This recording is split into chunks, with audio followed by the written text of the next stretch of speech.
Pero, como saben ustedes, la campaña presidencial de Alfonso Ruiz Cortines, de 1952, hizo del voto a la mujer una, una promesa, decir que si votaban por Ruiz Cortines, la mujer tendría su voto. Esto fue bueno porque fue un logro, sin lugar a dudas, que solamente él dio en ese momento, todavía un momento en donde la mujer se consideraba exclusiva del ámbito doméstico, como Talleyrand siglos atrás, pero evidentemente era un discurso engañoso porque no era una promesa de campaña de un político específico el que iba a lograr el reconocimiento de los derechos de las mujeres para lograr una igualdad política y que con la igualdad política, por supuesto, se podía lograr la igualdad en general en todos los derechos,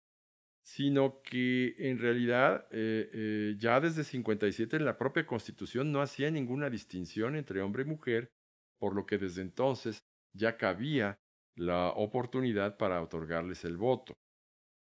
Bueno, una vez logrado la reforma constitucional en 1953, las mujeres comenzaron a votar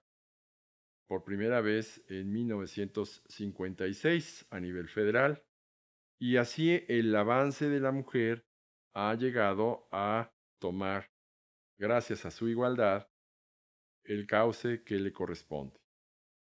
No obstante, este ámbito federal que se reconoce y se aplaude, realmente hay que tomar en cuenta que los derechos de la mujer fueron desde un principio reconocidos antes por los estados. Aquí, a diferencia de los Estados Unidos, nuestros estados en la Federación Mexicana tomaron el avance para reconocer el derecho de las mujeres. Por ejemplo, ya desde 1917, el Estado de México en su constitución determinaba que las mujeres, teniendo una profesión y teniendo una solidez económica, podían ejercer los derechos políticos que le correspondían en el Estado. Y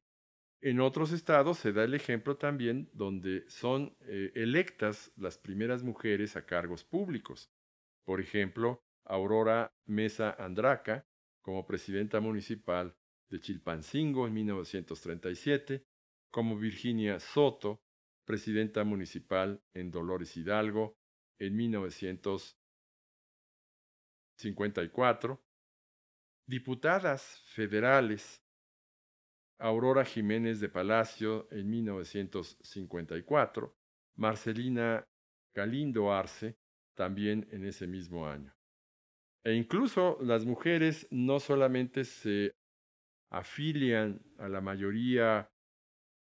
del partido que estaba en ese momento en el poder, sino ya empieza a haber esa pluralidad que las mujeres representan y hay una primera diputada de oposición, Florentina Villalobos, en 1964.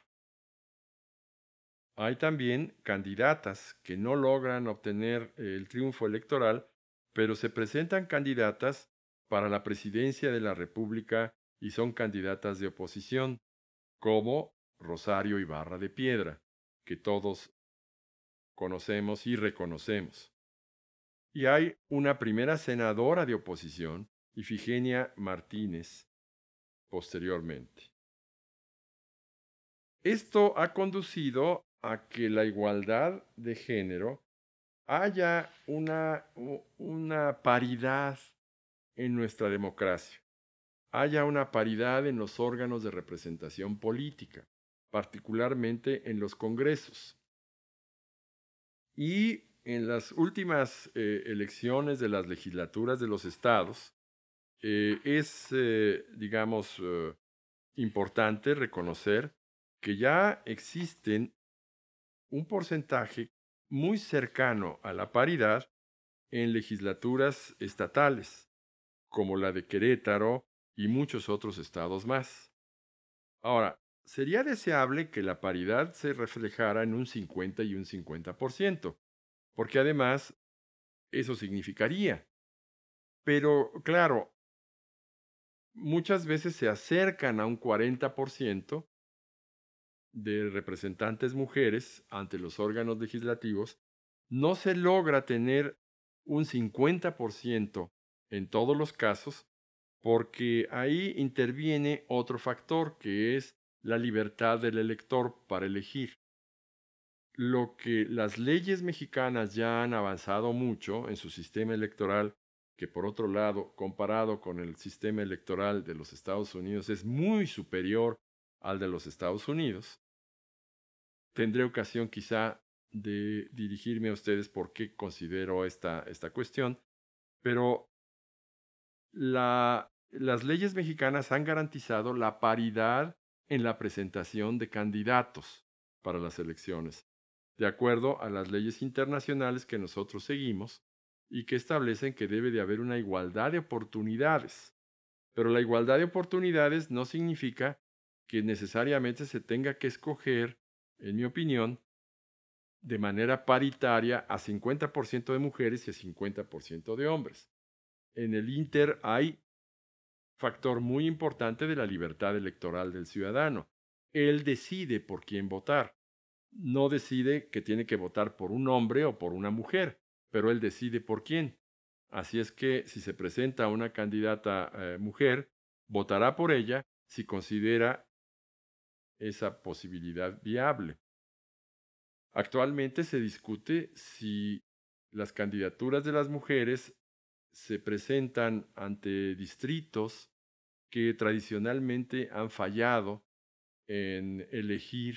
a mujeres, y entonces la paridad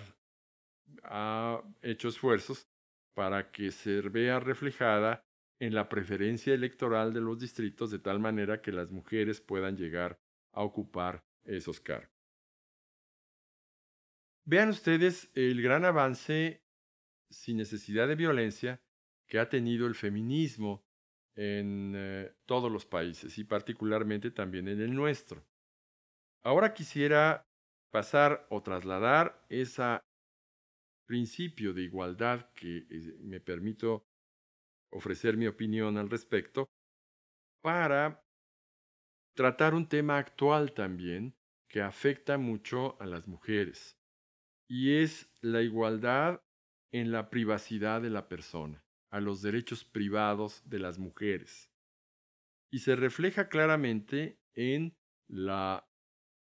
necesidad de concederle a la mujer la libertad en la elección de su embarazo, es decir, el aborto. Los derechos de la mujer abrieron el espectro de los derechos, sin lugar a dudas. La igualdad de la mujer nos ayudó a considerar a los derechos verdaderamente como importantes en el ámbito político, ya lo mencioné, pero teniendo la igualdad de derechos políticos se tiene también la igualdad de todos los demás derechos, porque teniendo representación política ante los órganos legislativos, se tienen también leyes que buscan que esa paridad o esa igualdad se refleje en todos los aspectos de la vida.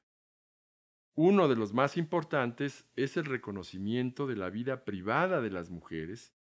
que solamente las mujeres en el aspecto del embarazo pueden tener. Los hombres no tenemos, por supuesto, esa situación. Y tratándose del derecho a la vida privada o el derecho a planificar la familia, o el derecho a la libertad para escoger la descendencia que tenemos nosotros, son derechos que actualmente no están previstos de manera clara en la Constitución y en las leyes. Son derechos que están implícitos en las libertades fundamentales, y este fue el gran paso hacia adelante en la universalidad y en la expansión de los derechos humanos que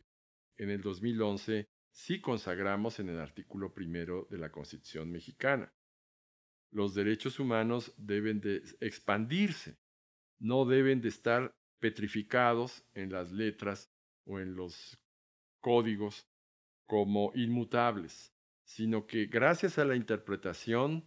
particularmente de los jueces o de todas las autoridades que tienen que aplicar estas normas, gracias a esa interpretación se deducen otros derechos que no están claramente expresados en el texto legal.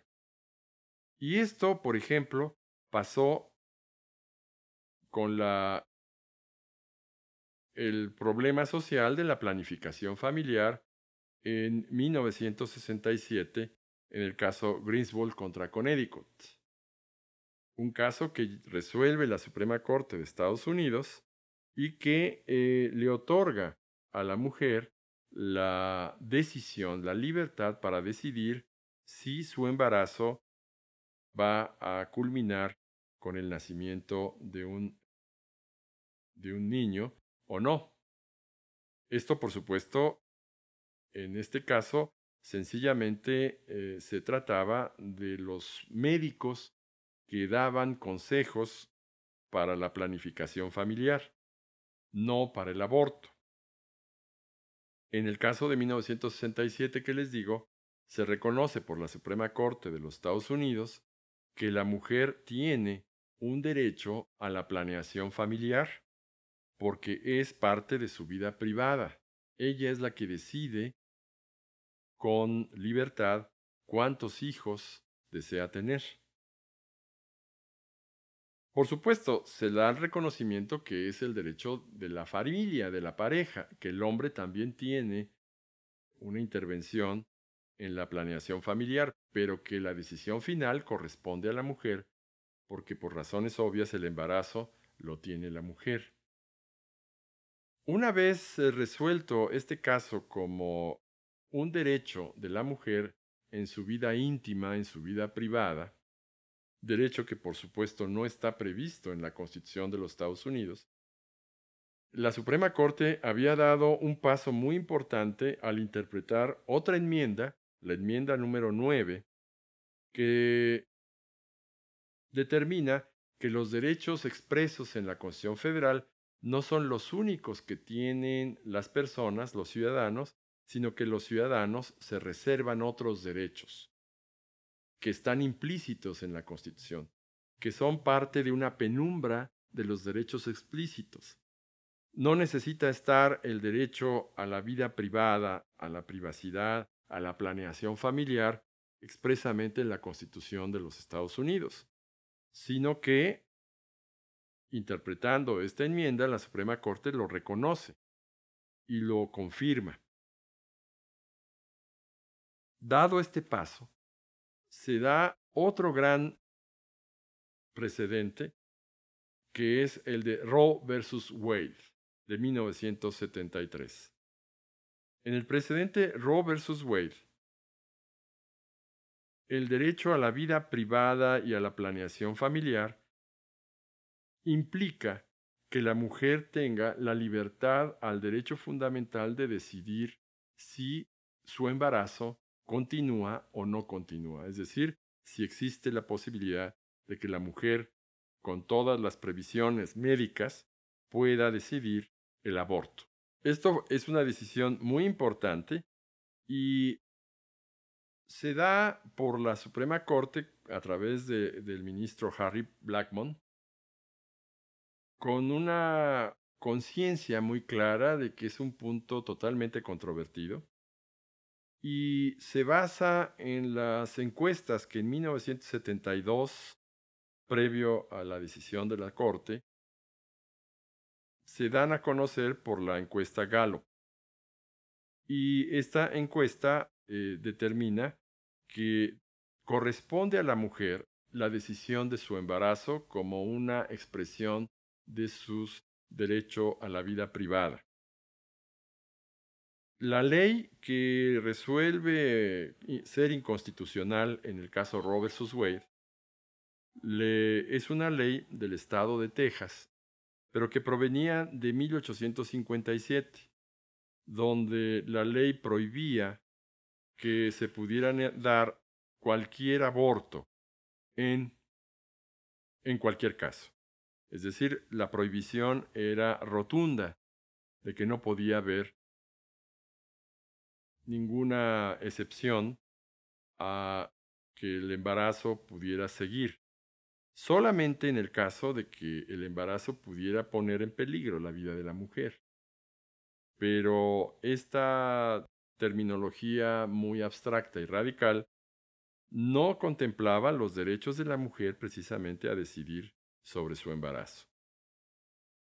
Aquí la decisión fue que la enmienda 9 protegía los derechos de la mujer, que se trató precisamente de Norma McConney, que tenía 21 años en ese momento y que deseaba terminar con el embarazo que se le había tenido. Aquí el caso Roe versus Wade es paradigmático y es el objeto, por ejemplo, de la designación de la nueva ministra a la Suprema Corte, que se supone que ella va a dar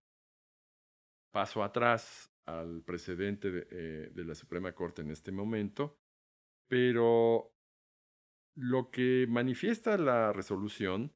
es que las leyes no pueden prohibir de manera radical el embarazo, o más bien el término del embarazo, y de que hay un conflicto entre el interés del Estado y el interés de la vida privada de la mujer en los 9 meses del embarazo. No puede el interés del Estado sobreponerse a la vida privada de la mujer desde el principio, sino que la mujer debe de decidir si continúa, tiene la libertad para elegir si continúa o no con ese embarazo en los siguientes meses. Y tiene un plazo de 3 meses iniciales para sostener su punto de vista. No podría ya el Estado intervenir en esos primeros 3 meses. La decisión es de la mujer. Pero ya el interés del Estado para regular el embarazo ya crece conforme van pasando los estadios del embarazo y ya finalmente el Estado tiene total interés para proteger al feto que ya está formado, que ya es viable al término del embarazo. Vean ustedes que los derechos de las mujeres son progresivos, como establece el artículo 1 de nuestra Constitución mexicana, y han tenido un desarrollo en ámbitos privados, en ámbitos públicos importantes. Todo esto se lo debemos no solo a esa lucha, sino también se lo debemos al feminismo que luchó por la igualdad de derechos. Muchas gracias.